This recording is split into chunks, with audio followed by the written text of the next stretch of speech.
Picture a field somewhere in feudal Japan. The air is cold and damp. Hundreds of men moving into formation, armor laced tight, weapons checked, faces still. And then your eye drops to the ground.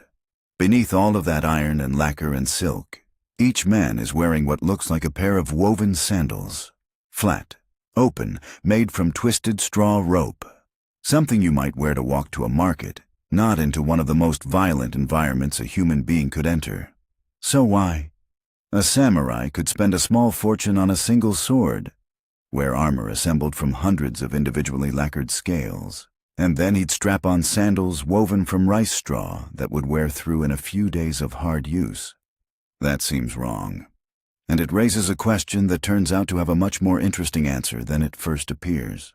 The sandals were called waraji. Records place them in Japan as far back as 800 CE, though they were almost certainly older than that. They were the standard footwear of everyday life. Farmers, pilgrims, messengers, monks, anyone covering distance on foot. Simple to make, cheap to replace, woven from whatever was available. Rice straw, hemp, cotton, palm fiber. Almost any Japanese person in that era learned how to make a pair as a child. On the surface, that seems like exactly the wrong reason for a warrior class to adopt them. Samurai were elite, defined, in part, by their separation from common life. But that's where the first assumption breaks down. Because the waraji that ended up on a samurai's feet during a campaign was not a compromise, it was a deliberate choice.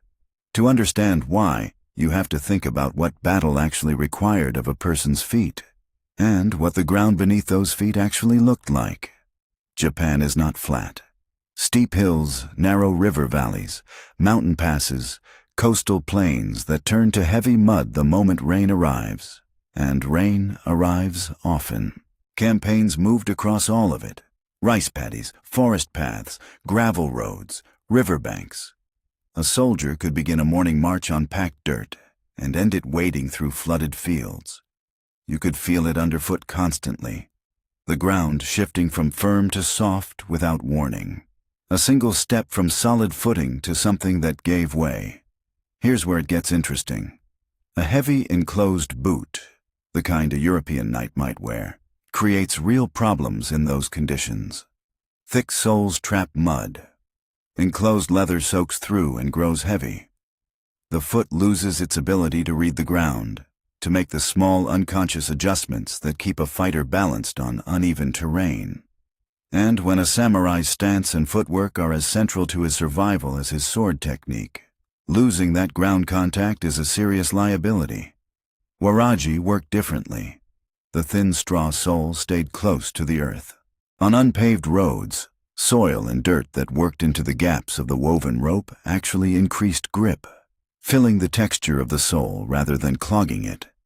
The sandals drained immediately in water, dried quickly, and let the foot flex naturally with the contour of the ground. Rather than fighting the terrain, the foot moved with it. If you find this kind of detail interesting, the way something this small tells you so much about how these warriors actually operated, consider subscribing. There's a lot more to explore, and almost none of it matches what the movies show. But the sandal alone wasn't the whole story. What made waraji genuinely functional for combat was the way they were worn. The details here matter more than they might seem.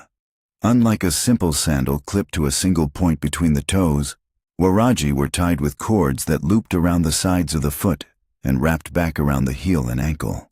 When properly secured, the sandal moved with the foot as a unit, sole in contact with the arch, the back section wrapped firmly around the Achilles tendon, everything locked in without restricting the ankle. And then there was the toe overhang.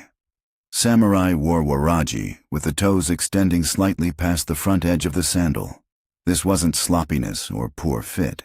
It was intentional. That overhang gave the toes something to grip directly. When a warrior needed to push off hard, climb, or hold a stance on uneven ground, the toes could press into the earth. The straw thong running between the big toe and second toe engaged an active grip point with every step. The foot became a tool for traction, not just a platform to stand on. paired with split-toe socks called tabi, woven from tough cotton or linen, sometimes reinforced at the sole. The system came together. The split between the big toe and the others let the toe grip independently through the sandal thong, while protecting the foot from friction and keeping it warm.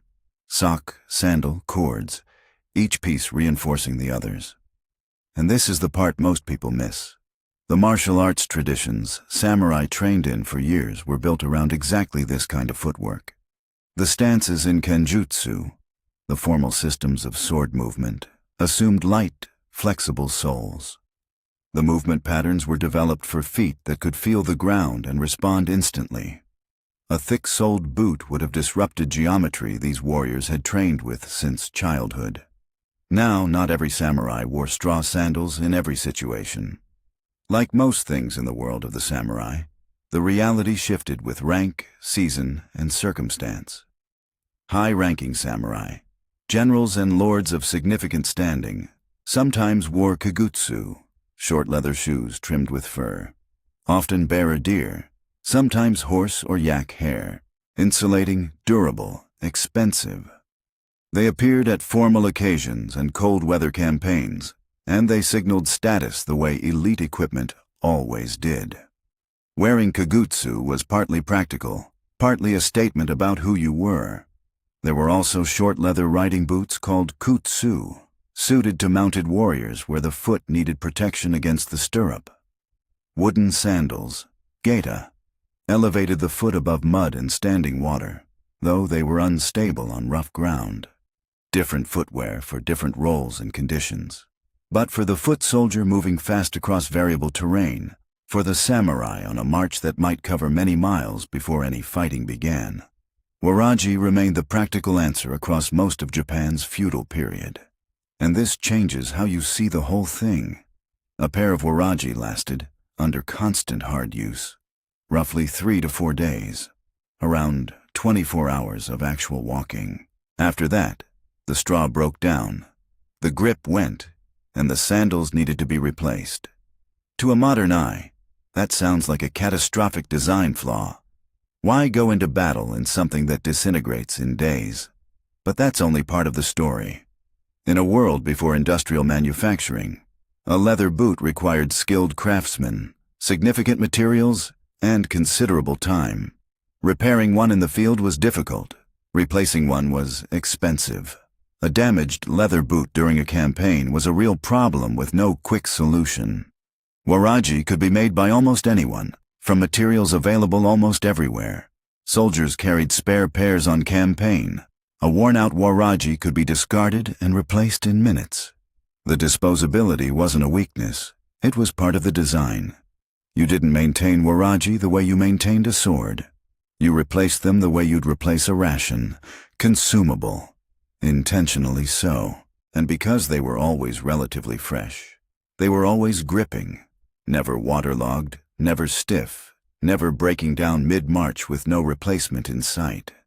There's a clarity to that logic that feels very consistent with how samurai approached other aspects of their equipment, not the heaviest or most permanent, but precisely suited to the conditions they would actually face. If this way of thinking about samurai equipment is something you want to keep exploring, Hitting like helps this reach people who'd find it just as interesting. But there's one more detail most people never think about, and it has to do with sound. Japan's feudal conflicts weren't always open field engagements. Castle infiltration, night raids, ambushes, situations where moving quietly mattered as much as moving quickly. The thin straw sole of a waraji made almost no noise on most surfaces. Wooden geta made a distinctive clacking sound with every step. A hard-soled boot struck stone and packed earth in ways that carried. Waraji, by contrast, conformed to the ground rather than striking it, absorbing the impact before it could become sound. For warriors operating in spaces where silence was survival, this mattered more than it might seem. The foot was, in this sense, another instrument in a total system of movement, not just a base to stand on, but something actively considered. The waraji solved grip, flexibility, ground feel, and quiet movement all at once, with something woven from straw. But here's where it gets interesting at a different level. Waraji weren't the only layer in the foot-to-ground system. Cloth gaiters called kayahan covered the shins above the sandal, worn over the lower leg during marches and campaigns. They weren't armor. They wouldn't stop a blade. But they secured the waraji straps from the outside, reducing the risk of cords loosening during extended movement. They provided insulation in colder conditions. In the muddy, wet reality of many campaigns, they kept the lower leg cleaner and drier. The complete system, tabi socks, waraji sandals, cord wrapping, kayahan gaiters, formed an integrated solution for feet that needed to endure days of hard ground, followed by the sudden, explosive demands of close combat. Each piece addressed something the others didn't. Remove any one of them and the whole thing worked less well. That kind of layered thinking is easy to miss when you're focused on the more obvious parts of samurai equipment. But it was present all the way down to the floor. What's remarkable, stepping back from it, is how much this challenges the instinct to assume that simpler means inferior. The waraji was simple, it was cheap, it wore out fast, and within its intended context, feudal Japanese terrain, feudal Japanese martial traditions, feudal Japanese supply conditions, it was very close to optimal. Behind the elaborate aesthetics, there was always a practical intelligence at work. The straw sandal wasn't an accident of poverty or a cultural habit no one questioned. It was the result of a long process of working out what actually helped a person move, fight, and survive. Simple, considered, exactly right for what it needed to do. What part of samurai equipment do you think is most misunderstood? Drop it in the comments, and subscribe if you want to keep pulling that thread.